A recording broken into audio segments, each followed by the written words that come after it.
Well, hey everyone, welcome back to Kitchen Table TCG. I hope you're having yourself a fantastic weekend. I've been trying to fix my computer all weekend, get used to content in this room and not in the back room, because for the next about 12 days, as my computer gets fixed by Apple, we won't be doing content there. Hey, I have a giveaway to announce, a winner to announce. Congratulations to Mitch EG6. My wife has picked your comment. I said, you can't say it, but I said, please pick a comment. And Mitch, she screenshotted Mitch's comment.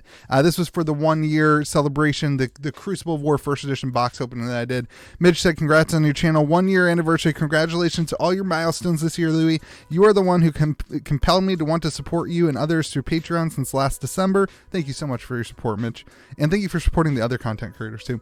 The thing is that stuck with me most through your videos is that it's not just all about cardboard. Life and family is the most important. No wonder my wife picked this one. It's all just stuff. Thank you for reminding us that something we should find joy in. If we enjoy cardboard, we should not let this run our life. Thanks for keeping it real, being kind and encouraging. Congrats on the awesome work. Hey, thank you so much, Mitch. Congratulations. I'll get that box sent out to you. I'll reach out to you. Hey, today we are going to talk about this next set, EVERFEST. I said EverQuest because I was thinking about RuneScape and EverQuest in the good old days. In my other video, everybody was making fun of me. We're going to talk about EverFest. It has been confirmed on Red Zone Rogue's video with James White. Congratulations to Red Zone Rogue and getting an interview with James White. That's pretty incredible.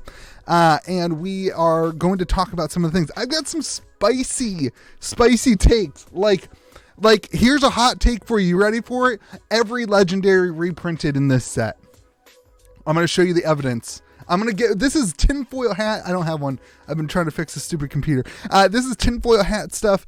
I'm going to get through some ideas. This is going to be all over the place, this video, but this is just highlighting some ideas that I have for this next set. So let's go to this camera and let's talk about some things. All right. Number one, I think that EverFest, I'm always going to say EverQuest. I think that EverFest, if you look at Crucible of War, there's a lot of takeaways because this is the last supplemental year set. This is the only supplementary set we've had. So logic says, the way that they do their sets, logic says it'll look a lot like Crucible of War. Hot take number one. When they did Crucible of War, they pumped Ultimate Pit Fight. So my hot take number one is, and I've said this, that they're going to pump player versus environment. That's all I'm going to say. I've talked about it enough on the video. Let's get into hot takes number two. Hot take number two. This is a big one. This is a really, really, really massive one. When they did supplementary set Crucible of War, they never intended to do unlimited edition, if you remember all that stuff. So my spicy take number one is that this set will only have first edition, and that they will announce that and tell us the print run beforehand, and it will be well printed. It won't be anything where people can't get the product or anything like that. If we're seeing with Tales of Aria and what Monarch should have been, box prices shouldn't be $600 like they were Monarch for first edition. I think we will only see one edition of this set. You saw with this unlimited print for Crucible of War, they didn't keep it in print very long. It almost seemed like they didn't want it to be in print. And for unlimited, that they didn't like that. And so I think that this set will only be a first edition set. That's my hot take number one. Hot take number two, and this is like, how do you read the things that they say? They said that in I forget where this was, somewhere they said, it wasn't in the interview, but somewhere they said that this set will have cards that support all the classes. So if you take a look at Crucible of War, this is what Crucible of War did. Oh man, this is going to take forever to load. I don't like that. If you take a look at Crucible of War, this is what Crucible of War did, right? It had cards for every set. So you had 1, 2, 3, 4, 1, 2, 3, 4, 5. You had 21 cards basically for each hero, each class. So what I think will happen is you will have, you will probably have a lot of that, but here's a spicier take. What if everything's generic? What did Louis just say? This is the type of video we're doing today. What if everything is generic? Now let's look into this, okay?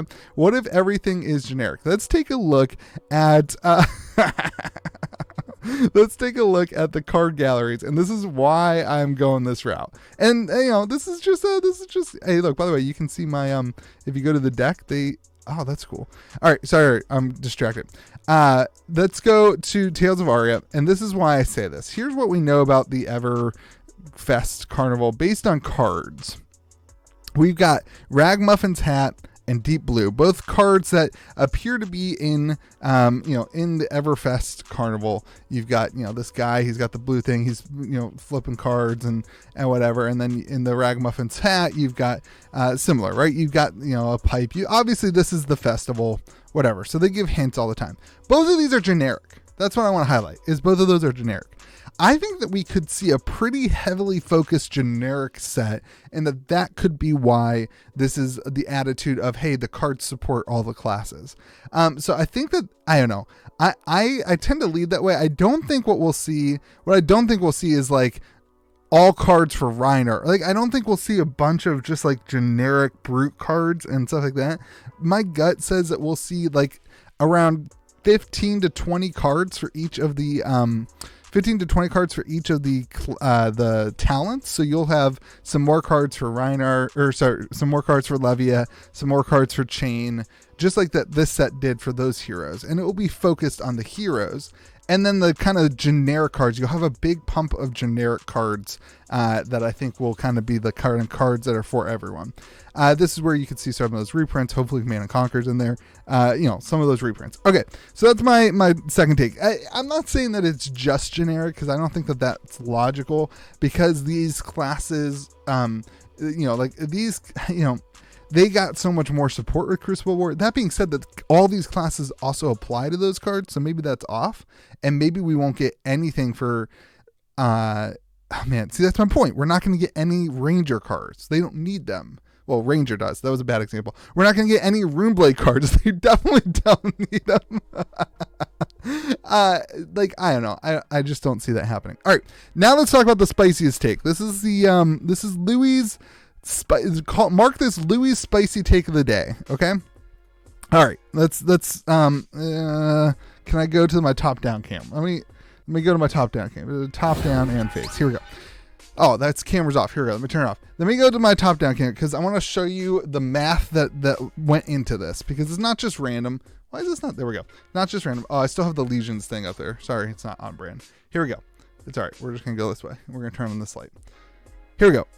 So this is a smaller set, and here's how I got here. A small set. So the Tunic in Crucible of War was number 179 of 197. Okay. The Arknight Skullcap that we've seen spoiled from EVR is number 154 of X. We don't know how many cards that are in here. And so here's the theory. Number one, that it is a smaller set. So that could be the theory, right? So you have, I think that math is 79, 12 cards after the Tunic, something like that. Is that math? That math can't be right. You got 1, 2, 3, 4, 5, 6, 7, 8, 9, 10, 11, 12, 13, 14, 15, 16, 17, 18, 19, 20, 21 cards, maybe 22 cards after the Tunic. So hypothetically, this set's going to be small. You're only going to have like 175 cards in the set. But I actually don't think that's the case. Here's what I think is going to happen. I think that you're going to have all 24 legendaries, and my math could be wrong. Maybe they add a legendary, maybe something like that. But there is from this Arknight Skullcap, which would be the first legendary, 154. You have the space in a set of 179. If you have more cards, more generic cards after the legendary, right? So you go to 79. That's where the Tunic was. You have the space to include all 24 legendaries in this set. So there would be cards number 154, 155, 156, all the way to 179. And then you would have your kind of, let's go back to the other camera. Then you would have your kind of, so it would go, all to 179. This is card number 179. 178. So my math was off by one in the right direction. I was even more right, I think. 179, and you have all these next cards, like just the regular generic cards I kind of mentioned we might see. And then you have the same size set as Crucible of War, but you have the ability to throw in all these things. And it also makes sense because there's a slightly less number of heroes that you're supporting, right? You've got Wizard, you've got 1, you've got 2, you've got 3, you got what is it? It's 8, right? And you're only supporting you're only supporting 7, so you actually have 21 slots, because if each of these had 21 cards, you actually have 21 slots to fill out the thing. So here's the idea. Here's the theory. This is the hot take, right? The hot take, the hot theory that some people are going to love, some people are going to hate. I tend to love it. I think you're going to see a reprint of all the legendaries in non-foil. What? How would you do that, Louis? Well, you just still make them 1 per case. Crucible of War was a weird set because it didn't have a legendary in each case. You had this kind of all the money was in the Majestics, which was super nice. But I think that there's a way to do this where you put like 1 legendary in each set. Maybe you take the George approach and you put 1 legendary in each box. Either way, that's my hot take, that you have a legendary of each card legendary in non-foil, and then you've reprinted it in non-foil. It's easier and it's more accessible for the players, but it doesn't affect the kind of the value of the secondary. You've got Arcane Rising and WTR, which are now WTR is probably gonna be out of print by the time this set comes out. Those sets are out of print, so those rainbow foil versions in that printing will never be again. You will never be able to get a rainbow foil tunic in the WTR printing again. So this is a way to print more cards and keep the price point down and give a ton of fun value to opening the set, and you'll see $30, $40, $50 legendaries, which I think is a really good price point. You may even see, some of the lower ones be cheaper than that.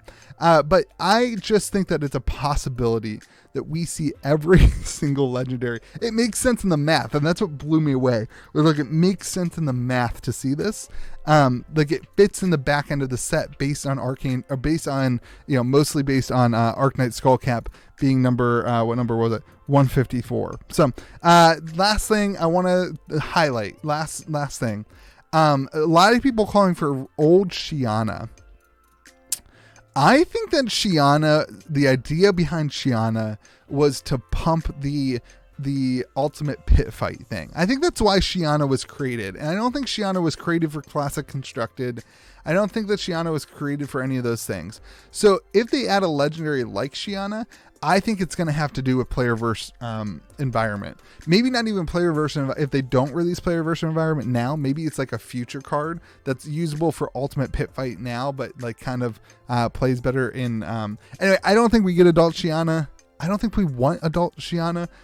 I think if you look at what that hero is supposed to do, it's supposed to work with ultimate pit fight, and that's what it does. So anyway, those are my spicy takes so far about what the contents of this set's going to be. It's going to be a lot of fun to kind of evaluate the carnival theme and look at things like some people I saw talking about, is there going to be a clown?